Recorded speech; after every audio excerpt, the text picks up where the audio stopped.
ಸಂಕ್ರಾಂತಿಗೆ ರಾಜ್ಯದ ರಾಜಕೀಯ ಪಥ ಬದಲಾಗುತ್ತೆ. ಸಿದ್ದರಾಮಯ್ಯ ಶಕೆ ಮುಗಿದು ಹೋಗುತ್ತೆ ಅನ್ಕೊಂಡಿದ್ದು ಸುಳ್ಳಾಗ್ಬಿಡ್ತು. ಡಿಕೆಶಿ ದೆಹಲಿಗೆ ಹೋಗಿ ಬರಿಗೈನಲ್ಲಿ ವಾಪಸ್ ಆದ್ಮೇಲೆ ಸೈಲೆಂಟ್ ಆಗಿದ್ದಂಥ ಮ್ಯಾಟ್ರು ಸಿಎಂ ಪುತ್ರ ಡಾಕ್ಟರ್ ಯತೀಂದ್ರ ಹೇಳಿಕೆಯಿಂದ ಬೆಂಕಿ ಹತ್ತಿ ಮತ್ತೆ ಕುರ್ಚಿ ಕಾದಾಟಕ್ಕೆ ನಾಂದಿ ಹಾಡ್ಬಿಟ್ಟಿದೆ.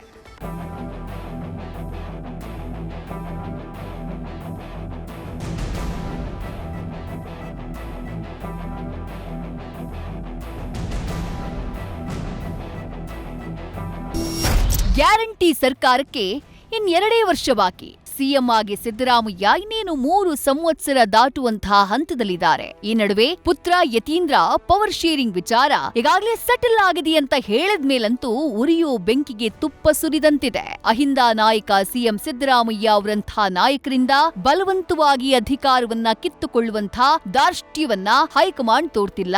ಹೈಕಮಾಂಡ್ ಇಡ್ತಾ ಇರುವಂತಹ ಹೆಜ್ಜೆಗಳನ್ನ ಗಮನಿಸಿದ್ರೆ ಅದರ ಧರ್ಮ ಸೂಕ್ಷ್ಮ ಅರ್ಥವಾಗ್ತಾ ಇದೆ. ಆದ್ರೆ ಡಿಸಿಎಂ ಡಿಕೆಶಿ ಮಾತ್ರ ಪ್ರಾರ್ಥನೆಯ ಫಲ ಸಿಕ್ಕೇ ಸಿಗುವ ಭರವಸೆಯಲ್ಲೇ ದಿನ ದೂಡ್ತಿದ್ದಾರೆ.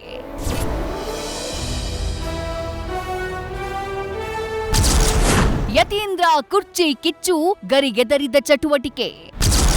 ಟ್ರೆಂಡ್ ಸೆಟ್ ಮಾಡ್ತಿದ್ದಾರಾ ಡಿಸಿಎಂ ಡಿಕೆಶಿ ಆಪ್ತರು?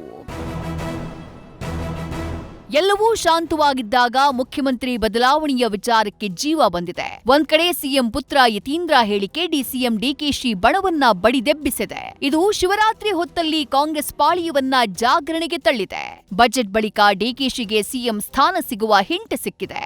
ಮತ್ತೊಂದ್ ಕಡೆ ಸಿಎಂ ಸಿದ್ದರಾಮಯ್ಯ ಆಪ್ತರು ಮೌನಂ ಶರಣಂ ಗಚ್ಚಾಮಿ ಮಂತ್ರವನ್ನ ಪಠಿಸುತ್ತಿದ್ದಾರೆ. ಅಲ್ಲೊಂದು ಇಲ್ಲೊಂದು ಹೇಳಿಕೆ ಬಿಟ್ರೆ ಮಿಕ್ಕ ಎಲ್ಲರೂ ಈಗ ಮೌನಕ್ಕೆ ಜಾರಿದ್ದಾರೆ. ಇತ್ತ ಇದೇ ಪ್ಲಸ್ ಆಗಿಸಿಕೊಂಡಿರೋ ಡಿಕೆಶಿ ಆಪ್ತರು ಬಜೆಟ್ ಬಳಿಕ ಡಿಕೆಶಿ ಅಧಿಕಾರಕ್ಕಿಡ್ತಾರೆ ಎಂಬ ಟ್ರೆಂಡ್ ಸೆಟ್ ಮಾಡುವ ಕಾಯಕಕ್ಕಿಳಿದಿದ್ದಾರೆ ಅನ್ನೋದು ರಾಜಕೀಯ ಗ್ರೌಂಡ್ನ ಪಿಚ್ ರಿಪೋರ್ಟ್. ಬಜೆಟ್ ಬಳಿಕ ಡಿಕೆ ಶಿವಕುಮಾರ್ ಸಿಎಂ ಗಾದಿಗೇರೋ ಲೆಕ್ಕಾಚಾರವನ್ನ ಮಾಡಲಾಗ್ತಾ ಇದ್ದು, ಡಿಕೆಶಿ ಸಿಎಂ ಸ್ಥಾನಕ್ಕೆ ಏರೋಕೆ ಬೇಕಾಗಿರುವಂತಹ ಪೂರಕ ವಾತಾವರಣವನ್ನ ಸೃಷ್ಟಿ ಮಾಡುವಂತಹ ಕೆಲಸ ನಡೆಸಲಾಗ್ತಾ ಇದೆ. ಹೀಗಾಗಿಯೇ ಡಿಸಿಎಂ ಡಿಕೆ ಶಿವಕುಮಾರ್ ಆಪ್ತರು ಪವರ್ ಶೇರಿಂಗ್ ಬಗ್ಗೆ ಪ್ರಸ್ತಾಪ ಮಾಡ್ತಿದ್ದಾರೆ. ಡಿಕೆ ಶಿವಕುಮಾರ್ ನಾಯಕತ್ವದಲ್ಲಿ ಕಾಂಗ್ರೆಸ್ ಪಕ್ಷ ಅಧಿಕಾರಕ್ಕೆ ಬಂದಿದೆ. ನಾಯಕತ್ವ ಬದಲಾವಣೆ ಇಲ್ಲ ಅಂತ ಹೇಳಿ ಕೈ ವರಿಷ್ಠರು ಎಲ್ಲೂ ಹೇಳಿಲ್ಲ. ರಾಜ್ಯ ಬಜೆಟ್ ನಂತರ ನಾಯಕತ್ವ ಗೊಂದಲಕ್ಕೆ ತೆರೆ ಬೀಳುವಂತಹ ನಿರೀಕ್ಷೆಯನ್ನ ಹೊಂದಲಾಗಿದೆ. ಸಿಎಂ ಸಿದ್ದರಾಮಯ್ಯ ಬದಲಾವಣೆ ಆಗಲ್ಲ ಅಂತ ಹೇಳ್ತಾ ಇರೋದು ಪುತ್ರ ಯತೀಂದ್ರ ಮಾತ್ರ. ಉಳಿದವರೆಲ್ಲ ಹೈಕಮಾಂಡ್ನತ್ತ ಬೊಟ್ಟು ಮಾಡ್ತಿದ್ದಾರೆ. ಸದ್ಯ ಬಜೆಟ್ ಮಂಡನೆ ಆಗ್ಬೇಕಿದ್ದು ಉತ್ತಮ ಬಜೆಟ್ ಮಂಡಿಸುವಂತೆ ಸಿಎಂಗೆ ಸಲಹೆಗಳನ್ನ ನೀಡ್ತಿದ್ದಾರೆ. ಸಿದ್ದರಾಮಯ್ಯ ಆಪ್ತರಂತೂ ಹೆಚ್ಚಿನ ಅನುದಾನ ಬಿಡುಗಡೆಯ ನಿರೀಕ್ಷೆಯಲ್ಲಿದ್ದಾರೆ. ಹೈಕಮಾಂಡೇ ಅಂತಿಮ ಅಂತ ಡಾಕ್ಟರ್ ಜಿ ಪರಮೇಶ್ವರ್.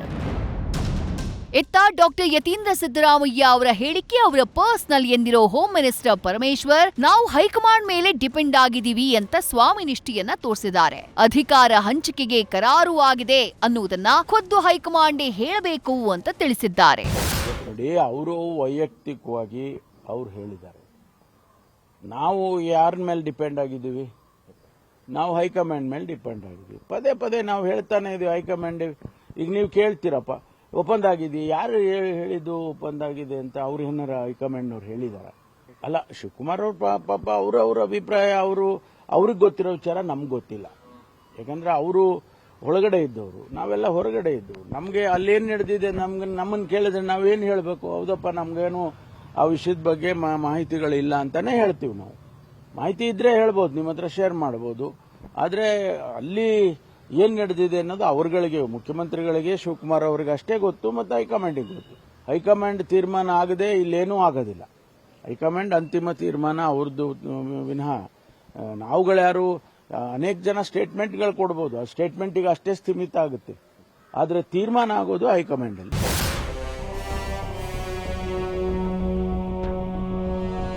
ಒಟ್ಟಾರೆ ಡಿಸಿಎಂ ಡಿಕೆಶಿಯ ಪ್ರಾರ್ಥನೆ ವಿಷಯಕ್ಕೆ ಬಂದ್ರೆ ಹೈಕಮಾಂಡ್ ಕೃಪೆ ತೋರ್ಲೇಬೇಕಿದೆ. ಇತ್ತ ಸಿಎಂ ಸಿದ್ದರಾಮಯ್ಯ ಕೂಡ ಮುಕ್ತ ಮನಸ್ಸಿನಿಂದ ಅಧಿಕಾರ ತ್ಯಾಗ ಮಾಡಬೇಕು. ಅರ್ಥಾತ್ ಶಸ್ತ್ರತ್ಯಾಗ ಮಾಡುವಂತೆ ಹೈಕಮಾಂಡ್ ಸೂಚಿಸಬೇಕಿದೆ. ಹೀಗಾದಾಗ ಮಾತ್ರ ರಾಜ್ಯ ನಾಯಕರ ಹೈಕಮಾಂಡ್ ತೀರ್ಮಾನಕ್ಕೆ ಬದ್ಧ ಎಂಬ ಮಾತಿಗೆ ಬಲ ಬರಲಿದೆ. ಅದೇನೇ ಇದ್ರೂ ಸಿಎಂ ಸಿದ್ದರಾಮಯ್ಯಗೆ ಅಹಿಂದ ಬಲ, ಶಾಸಕರ ಬಲ, ಜನಬಲವಂತೂ ಇದ್ದೇ ಇದೆ.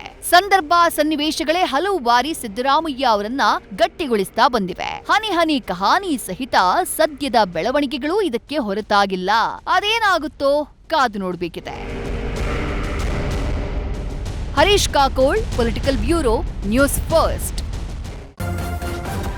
ನ್ಯೂಸ್ ಫಸ್ಟ್ ನಿರ್ಭೀತಿಯಿಂದ ನಿಮ್ಮ ಪರವಾಗಿ.